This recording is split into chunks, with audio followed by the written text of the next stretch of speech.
안녕하세요. 오늘 저희와 함께 좀 특별한 깊이 있는 여정을 떠나볼까 하는데요. 바로 우리 인생. 그러니까 태어나서부터 죽음 너머의 삶까지 이걸 신학적인 눈으로 한번 들여다보는 시간입니다. 손동원 박사님의 신학 논문 탄생부터 천국까지 인간 삶의 신학적 해석, 이 논문을 바탕으로 좀 핵심적인 이야기들을 나눠보려고 해요. 네, 이 논문이 그냥 뭐 삶의 단계를 쭉 나열하는 게 아니고요. 각 시기마다 담긴 그 신학적인 의미, 또 우리가 마주하는 어떤 도전들, 이런 걸 깊이 파고들고 있거든요. 오늘 저희 목표는 이 내용을 여러분들이 그냥 듣고 끝나는 게 아니라 실제 삶에서 좀 적용해 볼 수 있도록 그 알맹이만 쏙쏙 뽑아드리는 겁니다. 맞아요. 뭐 복잡한 신학 이론 막 늘어놓고 그런 거 말고요. 우리 삶의 단계 있잖아요. 뭐 청년기, 중년기, 노년기, 그리고 죽음까지. 이 전체를 꿰뚫는 어떤 질문들이 있을 거예요. 그 길잡이가 되어줄 라틴어 구절이 하나 있다고 하셨죠. 네, 바로 메멘토 모리 에트 코람 데오 비베레. 들어보셨을 수도 있는데 죽음을 기억하고 하나님 앞에서 살라 이런 뜻입니다. 이게 오늘 우리 이야기 아주 중요한 열쇠가 될 거예요. 왜냐하면 신학자 라이놀드 니버가 이런 말을 했어요. 어떤 종교가 정말 가치 있는지 알려면 그 종교가 죽음의 문제를 다루면서도 여전히 삶에 의미를 줄 수 있느냐, 이걸 봐야 한다는 거죠. 아, 죽음을 그냥 피하는 게 아니라 오히려 그 끝을 알기 때문에 더 의미 있게 하나님 앞에서 지금을 살아야 한다. 뭐 이런 거군요. 바로 그거죠. 그럼 그 첫 번째 단계, 인생의 시작 지점으로 한번 가볼까요? 네, 손 박사님은 첫 단계를 시작과 정체성 확립이라고 부릅니다. 우리가 태어나서부터 뭐 사춘기 지나고 대학 생활하고 그 청년기까지요. 나라는 존재를 알아가고 또 세상이랑 어떻게 관계 맺을지 배우는 시기죠. 이 시기에 가장 중요한 질문은 역시 나는 누구인가 이거겠죠. 아, 존 칼빈이 그랬잖아요. 거의 모든 지혜는 하나님 아는 지식이랑 자신을 아는 지식에 달려 있다. 근데 이게 좀 재미있는 게 보통은 나부터 알아야 할 것 같은데 칼빈은 하나님을 먼저 알아야 나를 안다. 이렇게 순서를 잡네요. 그렇죠. 우리를 만드신 분을 알아야 우리가 어떤 존재로 왜 만들어졌는지 제대로 알 수 있다. 뭐 이런 관점인 거죠. 시편 139편 보면 우리가 하나님의 형상대로 와, 정말 놀랍고 신비롭게 지어졌다고 노래하잖아요. 이게 우리 정체성의 출발점이라는 거예요. 여기서 중요한 히브리 단어가 하나 나오는데 야다라고요. 이게 그냥 머리로만 아는 지식이 아니에요. 아, 야다요? 성경에서 그거 뭐랄까 굉장히 깊고 인격적인 관계, 남녀가 서로를 아는 그런 걸 묘사할 때 쓰는 단어 아닌가요? 네, 맞아요. 바로 그겁니다. 청년기는 하나님과 나 자신을 바로 이 야다, 그러니까 경험적이고 아주 친밀한 관계 속에서 알아가는 시기라는 거죠. 그냥 스펙 쌓고 지식 늘리는 게 아니라 이 깊은 알을 추구하는 게 중요하다는 거예요. 그 성경 인물 요셉 보면요. 그가 겪은 그 많은 고난들 있잖아요. 그게 결국은 하나님이 어떤 분이신지 또 자기는 그 하나님의 계획 안에서 어떤 역할을 할 사람인지를 정말 몸으로 야다하게 만드는 과정이었던 거죠. 아, 듣고 보니 정말 그러네요. 진짜 억울한 일도 많았는데 그게 다 자기를 찾아가는 단련하는 과정이었다. 그럼 이 시기에 제일 중요한 거 놓치지 말아야 할 건 뭘까요? 손 박사님은 잠언 말씀을 좀 강조하세요. 마땅히 행할 길, 그러니까 인생의 기초를 어디에 두느냐, 이게 결정적이라는 거죠. 라틴어 구절 중에 니시 도미누스 에디피카베리 또뭄, 이게 주님이 집을 세우지 않으면 세우는 자의 수고가 헛되다는 뜻이거든요. 젊을 때는 사실 방황하기 쉽잖아요. 그런데 그 기초를 주님, 도미누스께 둬야 한다는 거예요. 하나님과의 그 언약 관계 안에서 인생을 세워나가야 한다. 이 바나라는 히브리어가 짓다 세우다는 뜻이고요. 이게 없으면 뭐 아무리 겉으로 화려하게 쌓아 올려도 결국엔 무너진다. 이런 통찰인 거죠. 아, 정체성의 기초를 하나님께 두는 것. 이게 첫 단계의 핵심 과제군요.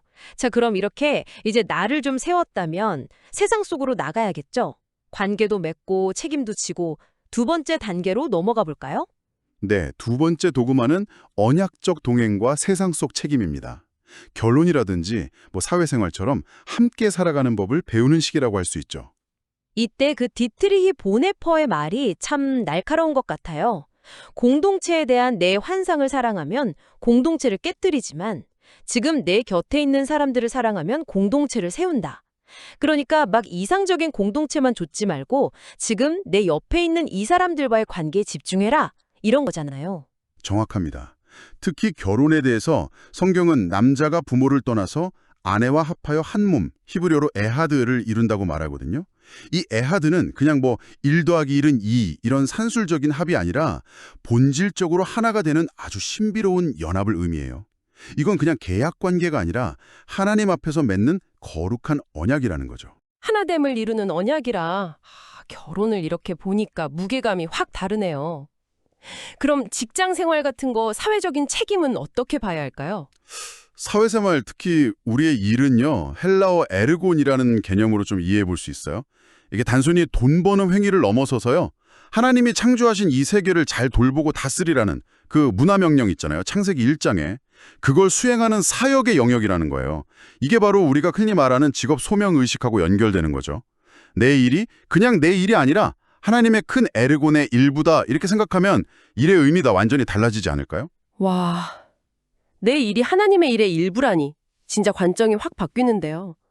그 가나 혼인잔치에서 예수님이 물을 포도주로 만드신 것처럼 아주 평범한 내 일상, 내 일터가 하나님의 영광이 나타나는 그런 현장이 될 수도 있다는 말씀이시네요. 바로 그거예요. 그래서 에베소서 같은 데 보면 부부관계를 그리스도와 교회 관계로 비유하잖아요. 우리의 가정이든 직장이든 그게 바로 그 그리스도의 사랑과 희생의 관계를 세상에 보여주는 일종의 무대라는 거죠. 여기서 그럼 핵심이 뭘까요? 바로 사랑이죠. 라틴어 구절 중에 우비 카리타스 et amor, deus ibi est라는 말이 있어요. 사랑과 자비가 있는 곳에 하나님이 계신다. 가정과 직장에서 이 카리타스, 즉 자비로운 사랑을 실천하는 게 중요하다는 거죠. 근데 그 사랑이 아시다시피 쉽지 않잖아요. 특히 가까운 관계일수록 더 그렇고요. 그래서 필요한 게 그냥 내 감정에 따라 움직이는 사랑이 아니라 헬라어 아가페 아시죠? 조건 없는 사랑.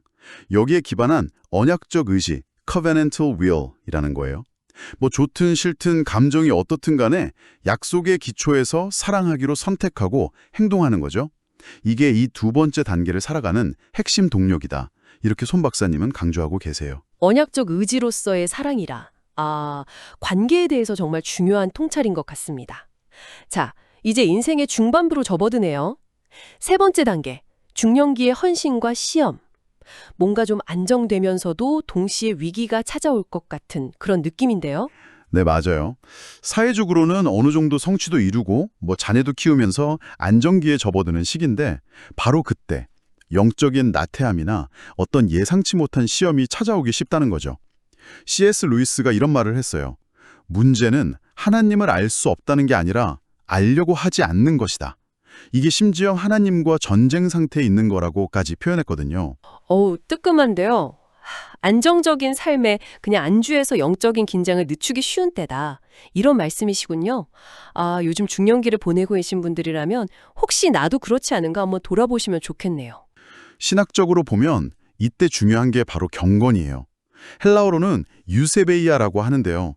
디모데 전서 말씀처럼 육체의 연습도 물론 유익하지만 경건은 이생과 내생에 약속이 있을 정도로 훨씬 더 중요하다는 거죠. 세상적인 성공, 이런 것보다 영적인 가치를 붙잡는 훈련, 즉 헬라어 아스케오라고 하는 이 영적 훈련이 더욱 치열하게 필요한 시기라는 거예요. 영적인 근육을 키우는 훈련. 그렇군요. 그럼 이 시기에 어떤 위기나 어려움을 돌파하는 힘은 어디서 올까요? 바로 히브리어 에메트에서 온다고 봅니다. 이게 진리, 신실함 이런 뜻인데요. 세상은 변하고 나도 변하지만 변치 않는 하나님의 말씀이라는 그 진리 위에 굳게 서는 신실함. 이게 중년의 풍랑을 헤쳐나갈 닻이 된다는 거죠. 자녀 양육도 마찬가지예요. 그냥 좋은 학교 보내고 이런 차원이 아니라 이 에메트와 경건의 유산을 물려주는 사역으로 봐야 한다는 겁니다. 성경에서도 보면 아브라함이 진짜 가장 소중한 아들 이삭을 바쳐야 했던 그 시험이나 다윗이 성공의 정점에서 밧세바와 범죄했던 사건, 이런 것들이 딱 이 시기의 위험성을 보여주는 것 같기도 하고요. 네, 맞아요. 둘 다 인생의 절정기에 찾아온 어떤 극단적인 시험, 그리고 영적으로 깨어 있어야 할 필요성을 아주 잘 보여주죠. 그래서 시편 기자가 우리에게 우리날 계수함을 가르치사 지혜로운 마음을 얻게 하소서 이렇게 기도했잖아요. 삶이 유한하다는 걸 깨닫고 영원한 것에 투자하는 지혜, 이 날 계수함의 지혜가 필요한 때라는 거예요. 변하는 시간 속에서 변하지 않는 진리를 붙잡는 것, 그리고 또 자녀나 다음 세대에게 그 진리를 물려줘야 하는 책임, 이게 중년기의 핵심 과제군요. 그렇죠. 라틴어에 템포라 무탄투루 이런 구절이 있어요. 시간은 변하고 우리도 그 안에서 변한다. 뭐 이런 뜻인데 이렇게 변하는 시간, 템포라 속에서도 변하지 않는 진리, 베리타스를 추구하는 게 중요하죠. 특히 자녀 양육이나 사회적인 책임을 감당할 때는 인간적인 사랑을 넘어서는 하나님의 그 언약적인 사랑, 히브리어로 헤세드라고 하는 그 인자함, 이것을 반영하는 꾸준하고 신실한 헌신이 필요합니다. 이게 중년기를 정말 의미 있게 만드는 원동력이라고 할 수 있겠습니다. 자, 이제 인생의 후반부로 접어듭니다. 네 번째 단계인데요. 유한성과의 직면과 영적 수학.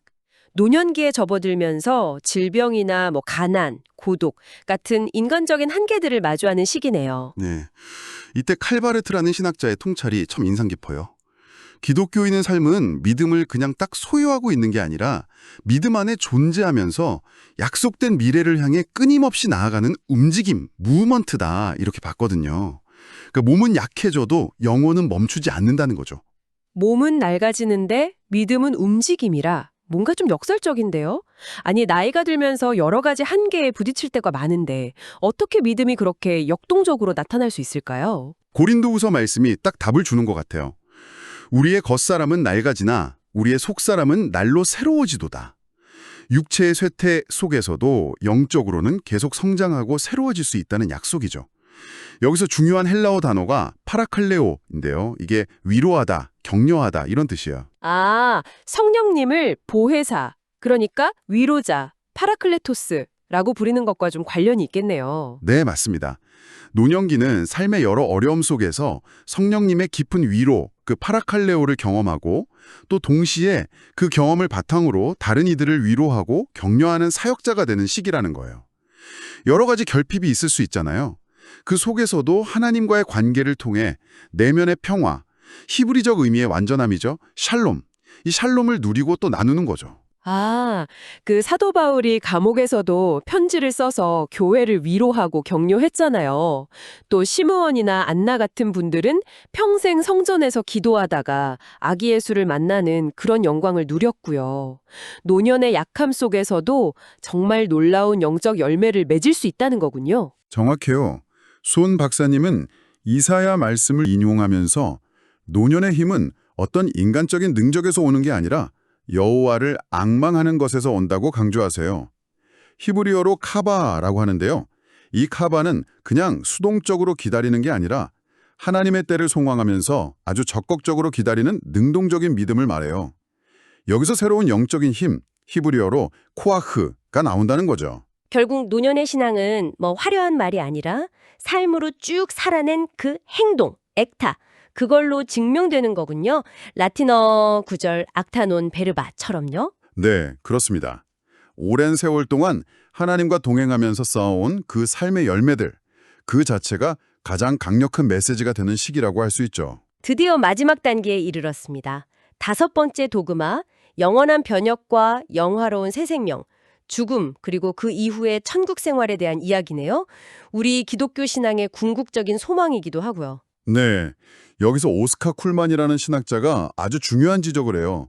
신약 성경이 말하는 진짜 소망은 그냥 영혼이 사는 것, 이른바 영혼 불멸이 아니라 몸이 다시 사는 것, 즉 부활에 있다는 거예요. 이건 사실 꽤 큰 차이가 있거든요. 몸의 부활이요? 아, 죽음 이후에 대해서 그냥 막연하게 천국 간다 이렇게 생각했는데 성경은 훨씬 더 구체적인 그림을 보여주는군요. 네, 그렇죠. 요한복음에서 예수님이 그러시잖아요. 내가 너희를 위해서 거처를 예비하려 가는데 다 예비하면 다시 와서 너희를 내게로 영접하여 헬라어 파라람바노 나 있는 곳에 너희도 있게 하겠다. 이 파라람바노라는 말이 곁으로 취하다, 받아들이다 이런 뜻이에요. 그러니까 죽음은 그냥 끝, 소멸이 아니라 주님이 우리를 당신 곁으로 데려가시는 구원의 완성이자 확실한 재회, 리유니언의 순간이라는 거죠. 죽음이 끝이 아니라 주님과의 만남이고 새로운 시작이다. 아, 정말 큰 소망이 되는데요. 그렇죠. 그리고 죽음은 그냥 우연히 닥치는 게 아니라 하나님의 정해진 때, 히브리어로 에트에 이루어지는 구속사의 한 부분이라는 거예요. 그 십자가의 강도가 죽기 직전에 구원받은 것처럼 우리의 어떤 행위나 자격이 아니라 오직 은혜로 주어지는 안식이죠. 무엇보다 예수님의 부활 자체가 우리 모두의 부활과 그 영원한 삶의 가장 확실한 보증이 되는 거고요. 아, 그렇다면 빌립보서에서 바울이 내게 사는 것이 그리스도니 죽는 것도 유익함이라고 한 말이 이해가 가네요. 죽음이 두려움의 대상이 아니라 오히려 더 좋은 곳으로 가는 관문, 유익이 될 수 있다는 거군요. 맞습니다. 이 땅에서의 모든 수고와 슬픔이 끝나고 마침내 주님과 함께 영원히 거하게 되는 것이니 유익이라는 표현을 쓴 거죠. 결국 우리의 삶과 죽음 전체가 솔리데오 글로리아, 즉 오직 하나님께 영광을 돌리는 것으로 귀결될 때 죽음은 더 이상 두려움이 아니라 영광의 문이 되는 겁니다.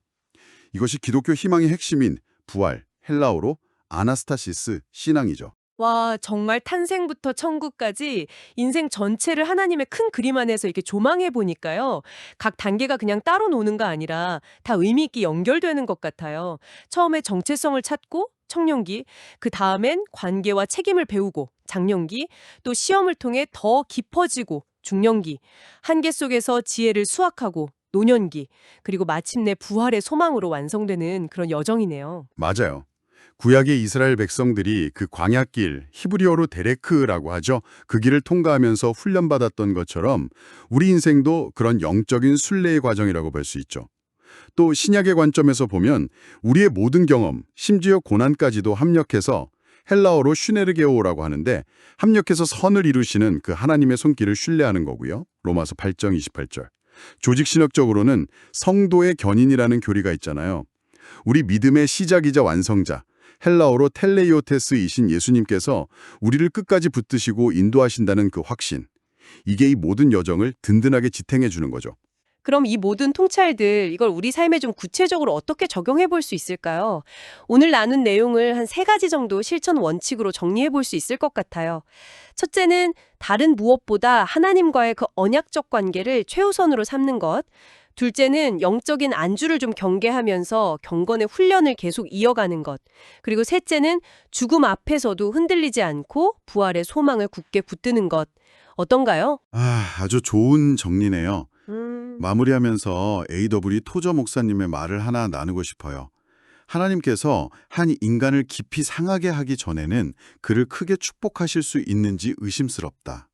이게 무슨 말이냐면 인생의 고난이나 상처가 때로는 우리를 더 깊은 영적인 성숙과 축복으로 이끄는 통로가 될 수 있다는 거예요. 내 자아가 깨지고 정말 하나님만 의지하게 될 때 그때 진짜 복을 경험하게 된다는 거죠. 아, 고난 뒤에 오는 축복이라. 쉽진 않겠지만 참 위로가 되는 말씀이네요. 네, 잠언에 보면 의인의 길은 돋는 햇살 같아서 점점 빛나 한낮의 광명에 이른다고 했거든요. 우리의 여정은 결국 어둠을 지나 빛을 향해 나아가는 과정입니다. 라틴어 구절 포스트 테네브라스 룩스, 어둠 후에 빛이 온다는 말처럼요. 이 땅에서 진짜 복된 삶, 헬라어로 마카리오스, 한 삶은 세상적인 성공에 있는 게 아니라 이 모든 과정을 지나서 마침내 도달하게 될 저 영원한 천국에 있다는 것을 기억하는 게 중요하다고 생각합니다. 오늘 저희가 함께 나눈 이 신학적인 지도, 이걸 가지고 지금 여러분이 서 계신 삶의 단계를 한번 비춰보시면 어떨까요? 혹시 어떤 새로운 의미나 도전 혹은 위로를 발견하게 되시는지요? 이게 오늘 저희가 여러분께 드리고 싶은 마지막 질문입니다. 부디 코람 데오, 늘 하나님 앞에서 살아가는 복된 하루하루가 되시기를 바랍니다. 오늘 저희와 함께 깊이 탐구해 주셔서 정말 감사합니다.